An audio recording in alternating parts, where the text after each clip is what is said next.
Lavoratori e CTV nel primo pomeriggio a Venezia contro il taglio degli stipendi, crea il caos traffico, Ponte della Libertà bloccato per ore. Pronto il piano vaccinale per fasce d'età da maggio a novembre, una fascia di tempo assegnata ad ogni categoria per la prima e la seconda dose. Se arriveranno più vaccini, promette Zaia, si anticipa. All'ospedale dell'Angelo una bimba è stata fatta nascere prima per poter salvare la mamma trentenne dal Covid e ricoverarla in terapia intensiva. Stanno bene. 2 ventenni e un minorenne sono stati arrestati dai carabinieri, hanno commesso la rapina lo scorso autunno con l'utilizzo del teaser a danno di un ragazzo veneziano. Il presidente della Fondazione Italiana Pallacanestro Petrucci ha consegnato al sindaco Brugnaro e al presidente dell'Umana Rayer Casarin la Stella d'Oro per meriti sportivi.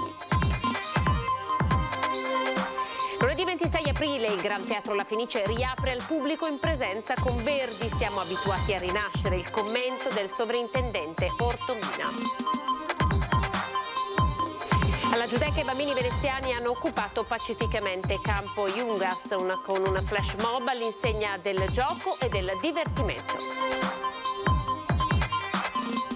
Ben ritrovati, questa è l'edizione veneziana dei nostri notiziari. Con le immagini andiamo subito sul Ponte della Libertà, rimasto bloccato per ore oggi nel primo pomeriggio per lo sciopero dei lavoratori della CTV. Sentiamo le loro ragioni.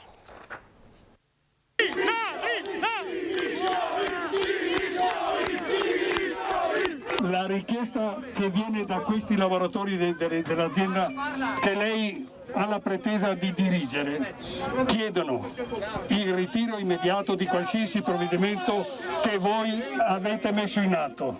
L'unico impegno che oggi ci possiamo prendere è di riuscire a portare anche voi al tavolo con il sindaco al quale le altre organizzazioni sindacali hanno chiesto un incontro.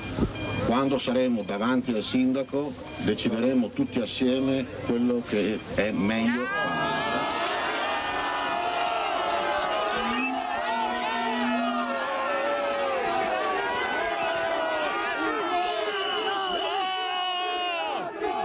Animi più che esacerbati a Venezia, con il Ponte della Libertà bloccato dalle migliaia di lavoratori CTV e AVM in sciopero. È il quarto dall'inizio dell'anno. Piazzale Roma è presidiatissima da una marea di uomini delle forze dell'ordine, mentre i lavoratori CTV tornano a chiedere con forza quanto ribadito nel corso delle tante manifestazioni degli ultimi 2 mesi e mezzo.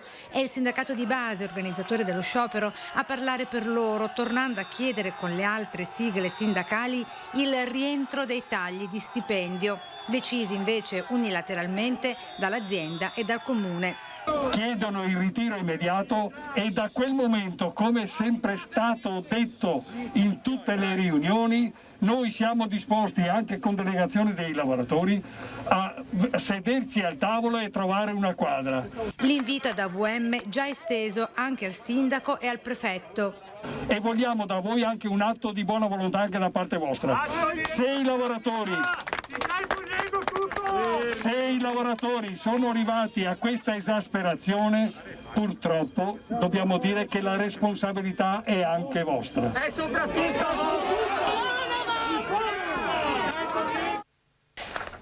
E il sindaco di Venezia, Luigi Brugnaro, apre ai lavoratori, apre ai sindacati e propone una nuova trattativa. Mi pare che ci debba essere il 26, se non ricordo male, l'incontro anche col sindaco, ci sia a breve uno sblocco e uno svolto positivo per tutte, insomma. Con i lavoratori ben distanziati, la trattativa tra sindacati e azienda prosegue dalla parte opposta, qui all'aperto in Piazzale Roma e sotto gli occhi attenti degli uomini delle forze dell'ordine. Una cosa del genere non si era mai vista, una trattativa sindacale proprio in mezzo agli stessi lavoratori. È un'agitazione che si è creata e va avanti ormai dal 26 gennaio. Spero, e mi farò interprete presto, che tutte le parti in causa diano le giuste risposte. Nel frattempo, nel corso della trattativa sindacale si discute anche sui carichi di lavoro aumentati per i dipendenti a CTV e AVM, insieme ai chilometri percorsi, con i turni spalmati nella fascia oraria 5-17, con l'impossibilità di pranzare per chi prende servizio dopo le 11.30, come contraltare rispetto ai tagli in busta paga. La richiesta era da subito quella di ritirare la disdetta del contratto di secondo livello, cosa che non è stata fatta. E quindi al momento non riusciamo a capire cosa può succedere domani. Ed ora siamo alla roadmap della campagna vaccinale, ecco il calendario, fascia per età e periodo, ecco guardando questo capiremo quando ci si potrà vaccinare, la chiusura della campagna vaccinale a fine novembre. È prudenziale, è sicuramente dipendente dal vaccino. Se ci saranno miglioramenti o peggioramenti nello slittamento in avanti o dietro del tuo periodo di vaccinazione, tipo il mio inizia a fine maggio, ho visto. Prudenza certo, il piano vaccinale del Veneto svelato oggi dipende dalle forniture dei vaccini che la Regione apprende con un anticipo di sole 3 settimane, ma la buona notizia è che in questo schema a fasce e colori c'è la mappa di massima di quando tutti i veneti fino ai 16 anni riceveranno il vaccino. 9 maggio, entro questa data la Regione conta di completare la categoria 70-79 con Pfizer, AstraZeneca e Moderna. Dal 3 maggio al 6 giugno sarà la volta della fascia 60-69 con la prima dose. 31 maggio, 11 luglio, prima dose per la categoria 50-59 anni, 5 luglio, 8 agosto, 40-49 anni, 2 agosto, 5 settembre, 30-39 anni, la fascia 20-29 dal 29 agosto al 3 ottobre, 16-19 anni dal 27 settembre al 17 ottobre. Volutamente è stato tenuto fuori il siero Johnson & Johnson per coprire eventuali ritardi nelle forniture degli altri vaccini. Se le forniture fossero a regime, assicura Zaia, si anticipa. Attualmente abbiamo un rallentamento delle forniture del 30% e quindi abbiamo dovuto aggiustare il piano in relazione a queste forniture. Adesso iniziamo ad avere un outlook certo di 3 settimane e due fornitori, Pfizer e Moderna, iniziano ad essere più regolari. Poi lo leggo anche dalla stampa, dovrebbe entrare anche CureVac. Il piano distribuisce sulla popolazione veneta la quantità di vaccini prevista dal calendario nazionale. Al Veneto spetta l'8,14% degli arrivi. Sia l'ingegner Fattori, autore del piano Veneto, che il presidente Zaia si dicono convinti che si possa giocare d'anticipo. Secondo il piano, la campagna vaccinale si chiuderebbe il 14 novembre con la somministrazione della seconda dose anche all'ultima fascia 16-19. Oggi Zaia è tornato anche sul decreto approvato con l'altro calendario, quello delle riaperture, auspicando che il governo preveda anche per questo dei correttivi, una sorta di tagliando. Avete visto che il decreto è stato approvato. Insomma, la speranza è l'ultima a morire, spero che sia oggetto di un tagliando. Dopo la protesta di ieri dei lavoratori aeroportuali davanti all'aeroporto di Treviso, questa volta un presidio di lavoratori è andato fuori dall'unità di crisi di Marghera. I lavoratori in aeroporto che sono in profonda crisi sia per le questioni di sicurezza ambientale vera e propria, visto che c'è stata gente contagiata, che ha avuto genitori contagiati a loro volta che sono morti e che le aziende non fanno le procedure che dovrebbero fare. In secondo, la questione che sono stati messi in discussione contratti già discutibili, soprattutto su 2 settori che sono il Triveneto Sicurezza e Save Cargo, dove di fatto, che dietro c'è Marchi, di fatto sta disdettando tutti gli accordi di secondo livello, facendoli arrivare a paghe da fame. E vogliono cambiarci il contratto e tagliarci la contrattazione di secondo livello. Dovremo perdere circa un 25% di stipendio su uno stipendio medio di 1.200 euro che abbiamo. Quindi praticamente dovremo prendere 900-1.000 euro al mese. Giovedì davanti al Canova di Treviso, oggi un gruppo di lavoratori veneziani del settore aeroportuale si sono ritrovati davanti alla sede della Protezione Civile a Marghera, dove sono stati ricevuti dall'assessore regionale Lanzarin e dal governatore Zaia. hanno manifestato questa preoccupazione che già sapevamo, chiedendoci un intervento chiaramente a livello nazionale perché ci sia più chiarezza. Noi ci auguriamo insomma che effettivamente ci sia quella chiarezza per far sì che riprenda anche tutta questa attività, che vuol dire un indotto da un punto di vista, se pensiamo all'aeroporto di Venezia, all'aeroporto di Verona e quant'altro, insomma, sia per quanto riguarda il transito passeggeri ma anche per quanto riguarda la logistica. Quindi abbiamo detto che sicuramente porteremo avanti queste istanze. I sindacati vogliono poter discutere del piano industriale con Save. Il cesareo d'urgenza, poi la rianimazione per la mamma contagiata dal Covid e la terapia intensiva neonatale per la figlia, 5 ausili respiratori, 6 specialità mediche, decine di sanitari e 4 reparti dell'ospedale di Mestre dell'Angelo hanno salvato la vita a Penelope e alla sua mamma, Camilla. La piccola è nata il 25 marzo, negativa al Covid, un mese in anticipo per tentare di salvare la mamma da una polmonite interstiziale severa provocata dal virus. Prigioniero in casa, il papà è positivo, la coppia, entrambi trentenni, vive a Murano. 2 ventenni e un minorenne sono finiti in manette per una rapina commessa lo scorso autunno, una rapina commessa con il teaser. I carabinieri del nucleo natanti di Venezia hanno arrestato 2 ventenni e un minorenne veneziani al termine delle indagini per una cruenta rapina commessa ai danni di un trentenne di Sant'Elena lo scorso ottobre. Cruenta perché per le modalità di esecuzione, oltre ad usare violenza nei confronti della vittima, che è un altro giovane veneziano, è stato utilizzato un taser per appunto impossessarsi di circa 500 euro. Uno dei 3 conosceva la vittima, parte di una famiglia veneziana benestante, perché in passato gli aveva procurato della droga. Si sono quindi presentati a casa con la scusa di organizzare una festa e una volta arrivati l'hanno colpito. Oltre ad aver raccolto la denuncia della vittima e le testimonianze di alcuni vicini di casa del malcapitato, sono stati analizzati i profili social di alcuni dei soggetti coinvolti. Oltre a capire come i 3 possedessero un taser, i carabinieri hanno scoperto collegamenti con le baby gang note della zona. Alcuni dei soggetti fermati stamattina sono contigui agli ambienti delle baby gang gravitanti sul centro storico veneziano e che in passato si sono rese responsabili di alcuni atti di violenza proprio a Venezia. Durante l'attività è stata impiegata anche un'unità cinofila della polizia locale e la perquisizione a casa del minorenne ha portato al sequestro di una piccola dose di marijuana.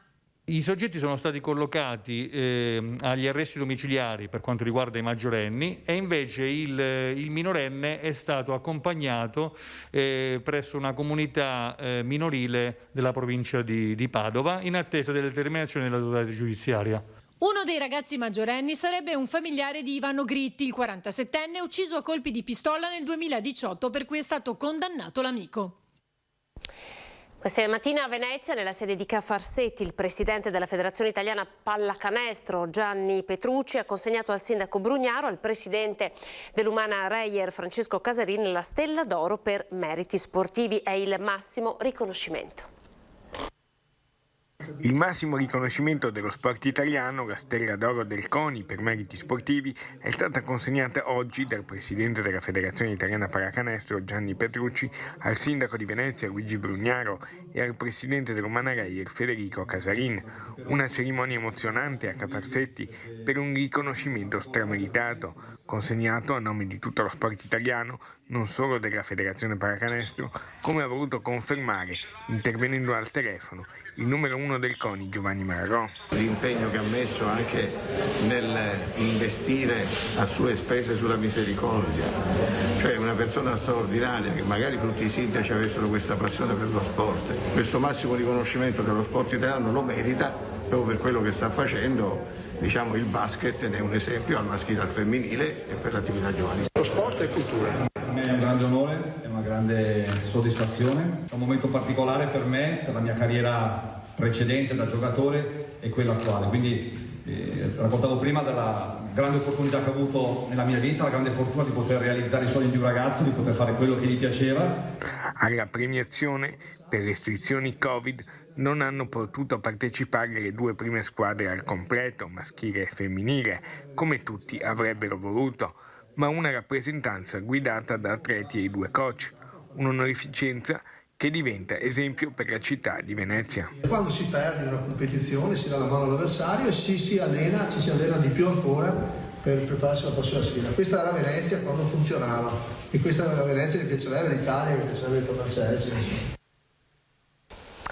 Il teatro La Fenice torna ad accogliere il pubblico in sala lunedì 26 aprile, primo giorno in cui sarà possibile riaprire le porte dei teatri. Il palcoscenico veneziano alzerà il sipario su Verdi e La Fenice. I biglietti per assistere al concerto al costo di €2 saranno in vendita online esclusivamente per i giovani tra i 18 e i 30 anni e poiché la capienza del teatro sarà necessariamente ridotta resterà comunque confermata la diretta web. La Fenice è per antonomasia e per la sua storia passata e recente abituata a rinascere, ha commentato Fortunato Ortombina, sovrintendente e direttore artistico del teatro.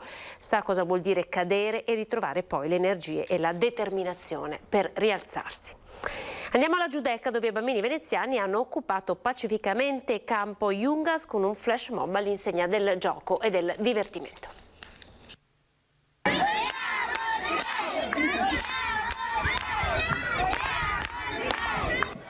I bambini veneziani reclamano con forza la loro occupazione abituale, giocare. E lo fanno occupando pacificamente Campo Jungas alla Giudecca. Come? Giocando naturalmente. Iniziativa dell'associazione Venezia.com, cui hanno aderito moltissime famiglie veneziane. Lo scopo? Proporre al Consiglio Comunale e all'apposita commissione un'integrazione alla delibera numero 196 del 1 luglio 2019, riportante la lista dei campi veneziani dove il gioco con pallone è permesso. I bambini sono il nostro futuro e devono essere liberi di giocare nei campi veneziani. Campo Jungas non era inserito nella lista dei campi giocabili e noi chiediamo che sia fortemente inserito in questa lista. Campo Jungas aggiunto alla lista dove è possibile giocare a calcio a Venezia perché per dimensioni e caratteristiche è ideale ad ospitare giochi d'infanzia con palla o senza.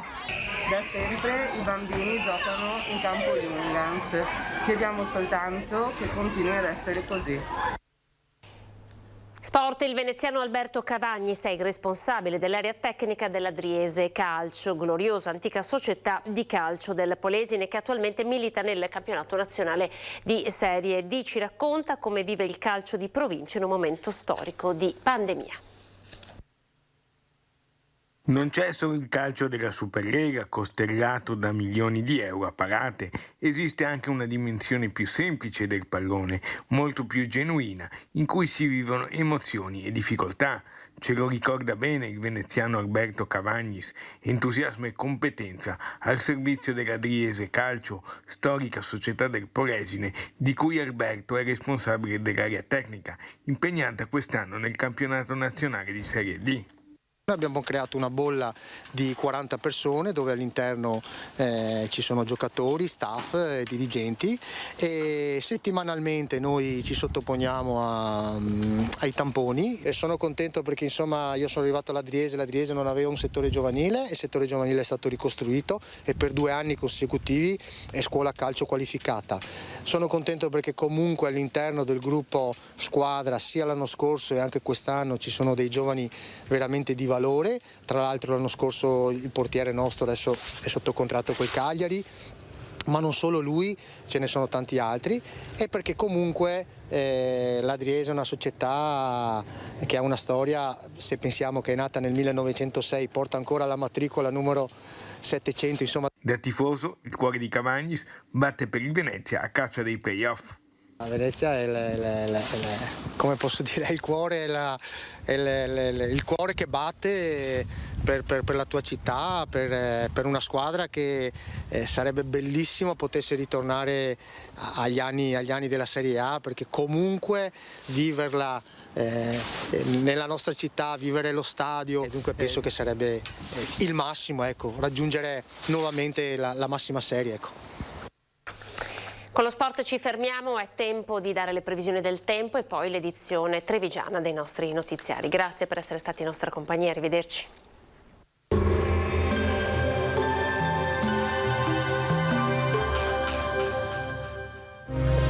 Silea Legnami, le migliori soluzioni personalizzate per la vostra casa e giardino. Bentrovati al meteo. Weekend della liberazione all'insegna dell'alta pressione con temperature in aumento in perfetto stile primaverile, ma da lunedì si alterneranno pioggia e ondate di calore. Vediamo insieme il dettaglio di sabato 24 aprile. Sul Veneto generali condizioni di bel tempo, la nostra regione infatti godrà di una giornata asciutta e soleggiata, il cielo sarà sereno o al massimo velato, qualche addensamento in corrispondenza dei rilievi ma senza conseguenze. Temperature gradevoli, lievemente sopra la media del periodo, minime tra 5 e 8 gradi, valori massimi compresi invece tra i 18 e i 21 gradi all'incirca. Ci spostiamo ora sul Friuli Venezia Giulia, anche qui tanto sole, cielo limpido, qualche nube in prossimità dei monti ma del tutto innocua. Temperature minime tra 7 e 11 gradi, valori massimi invece oscillanti tra i 19 e i 21 gradi. Infine ci spostiamo sul Trentino Alto Adige dove non cambia lo scenario, anche qui vedete il contesto sarà decisamente soleggiato ovunque. Temperature minime intorno ai 6 gradi, valori massimi infine sui 22 gradi all'incirca. Dal meteo di Antena 3 per ora è tutto, grazie per l'attenzione e arrivederci.